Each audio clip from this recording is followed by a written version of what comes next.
한국까지 이제 무사히 이제 도착하셨고, 그렇게 이제 그 콧물에 붙어 있는 곰팡이 포자를 엄청나게 이제 막 찾아내기 시작하셨죠.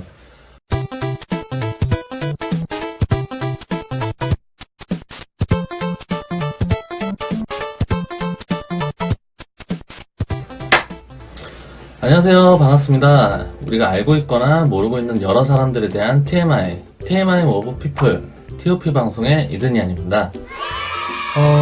오늘 내용은요, 현재 대한민국 간장의 역사를 새로 쓴 인물이죠.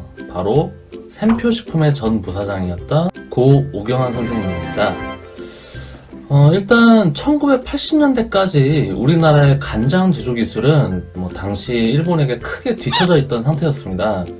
이 간장의 맛은 이 메주에 피는 곰팡이에 따라 달라지는데요. 정확히 말하자면 이 곰팡이가 삶은 콩이나 기타 재료들을 효소로 분해하는 과정에서 나오는 이 아미노산이 이 간장의 맛을 최종적으로 결정하게 되는 거거든요. 그래서 여러 간장 회사들은 이 각자 어떤 곰팡이를 채택할 것인지, 그리고 그 곰팡이를 어떤 재료에 어떤 환경으로 얼마나 적용시킬지, 또 여러 다른 곰팡이들을 어떻게 복합적으로 적용시킬지와 같은 연구들을 이제 많이 하고 있습니다. 일단 각 간장 관련 회사마다 이 간장의 맛이 다를 수밖에 없는 것은 이 곰팡이에서부터 시작된 이런 모든 연구를 진행한 역사가 각자 다 다르기 때문이겠죠. 이런 간장에 관련된 여러 회사 중에 이 샘표식품이라는 회사에 1978년 입사한 오경환님은 우리나라 간장의 맛에 대한 아쉬움이 항상 있으셨습니다. 이 간장이라는 게 다른 유명 회사에서 쓰는 장비를 똑같이 쓰고 똑같은 테스트를 거친다고 되는 게 아니었죠.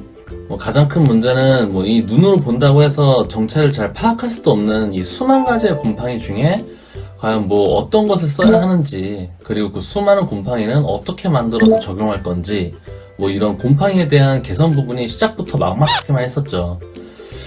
일단 여러 회사의 간장을 맛보는 것부터 연구를 시작한 오경환님은 이 일본 유명 간장 제조업체 중 하나인 이 야마사의 간장을 먹어본 순간 우와 이거다 싶으셨죠. 그리고 대뜸 이 야마사 측에 공장 내부 견학에 대한 요청을 막 하기 시작하셨는데요. 이 부분부터 무모하다 싶을 정도의 참 대단한 용기셨습니다. 보통 같은 업종의 업체 간 교류는 일단 하지 않는 부분이 보통 일반적인 통념이거든요. 심지어 당시는 한국과 일본의 사이가 그렇게 좋지도 않았을 때였고요. 근데 다짜고짜 나 간장 만드는 회사 사람인데 당신 간장 만드는 거 보여줘 이러니 당연히 이제 야마사 측에서는 뭐야 이 사람 갑자기 뭐라는 거야 이런 식의 황당한 반응을 보이면서 이제 거절을 했었겠죠. 근데 그럼에도 불구하고 이제 끈질기게 계속 이제 견학 요청을 한 오경환님에게 야마사 측은 결국 회사에 들어와서 아무것도 안 만지는 조건을 이제 수락하는 선에서 견학을 수용하게 됩니다. 야마사 측도 참 대단하네요. 그걸 또 수용을 하셨어요 또. 어쨌든 그렇게 1986년에 이 오경환님은 야마사에 이제 견학을 하게 되는데요. 일단 곰팡이 발효가 진행되는 이 제국실에 들어간 오경환님은 그 안에 들어가고 나서부터 최대한 이제 코로 이제 숨을 크게 들이마시고 내쉬는 이제 이런 액션을 취합니다. 그러고 나서는 자연스럽게 이런 말씀을 하시겠죠. 역시 야마사의 제국실 안에 냄새는 남다르네요. 너무 좋은데요. 이렇게 말이죠.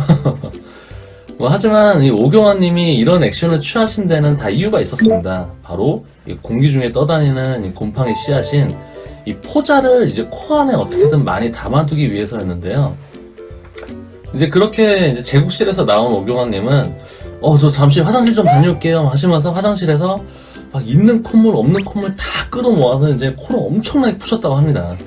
그리고 그 휴지를 주머니에 잘 보관하신 채로 한국까지 이제 무사히 이제 도착하셨고, 그렇게 이제 그 콧물에 붙어 있는 곰팡이 포자를 엄청나게 이제 막 찾아내기 시작하셨죠.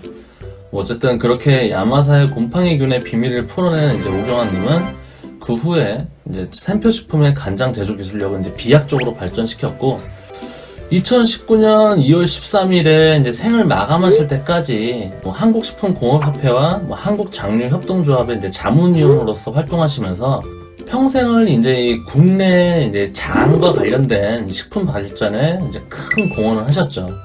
뭐 당연히 이 부분에 있어서 일본의 입장은 당연히 좋지 못했습니다. 이건 뭐 명백한 스파이질 아니냐, 뭐 대한민국 간장은 뭐 콩 간장이냐, 뭐 등등 뭐 이런 입장들이 있었고, 이런 입장에 대해서 뭐 반대로 대한민국의 입장은 뭐 그 1905년부터 1945년 광복할 때까지 일본이 이 대한민국을 식민 지배했었던 그 시대에는 일본이 이제 이 대한민국의 여러 분야의 수많은 기술 장인들을 강제로 일본으로 이주시키거나 뭐 기술을 습득하고 그냥 죽여버리는 뭐 이런 일들이 좀 많이 있었거든요. 이런 일본의 전통문화 계승 단절과 같은 악행에 대해서 이 오경환님의 행위는 우리의 이제 아주 작은 일부를 다시 가져온 것 뿐이다 라는 뭐 이런 식의 의견이 한동안 인터넷을 뜨겁게 좀 달궜었죠. 일단 뭐 저는 일단 한국 사람이지만 그래도 이런 부분에 대해서는 뭐 각자의 의견을 최대한 존중하는 선에서 뭐 별도의 편을 좀 들진 않겠습니다. 뭐 저는 그저 이번 방송에서 말하고 싶었던 건 이제 한 분야에 평생을 바치신 이 오경환님의 열정과 뭐 이런 재밌는 일화에서 보여주신 그 끈질긴 진념에 대한 부분을 좀 높게 평가해드리고자 했었을 뿐이니까요. 뭐 보통 회사원분들 중에서는 이렇게 일하실 수 있는 분들이 많이 없죠. 뭐 막히면 그냥 포기하거나 뭐 좀 아니다 싶으면 바로 뭐 다른 직종으로 이직을 해버리거나 뭐 등등등. 뭐 이러는 게 뭐 비일비재하니까 말이죠.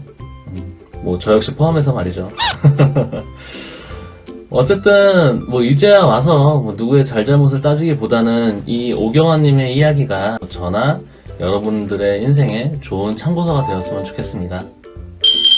아, 이제 가셔야죠. 오늘 이 오경환님이라는 분에 대한 이야기 어떠셨나요? 다음에도 제 방송에서 소소한 재미를 즐기시려면 구독 버튼을 눌러주시기 바라겠고요. 좋아요 클릭 또한 저에게 큰 힘이 됩니다. 그럼 다음에 더 재밌는 내용을 들고 다시 찾아뵙도록 하겠습니다. 안녕히 가세요.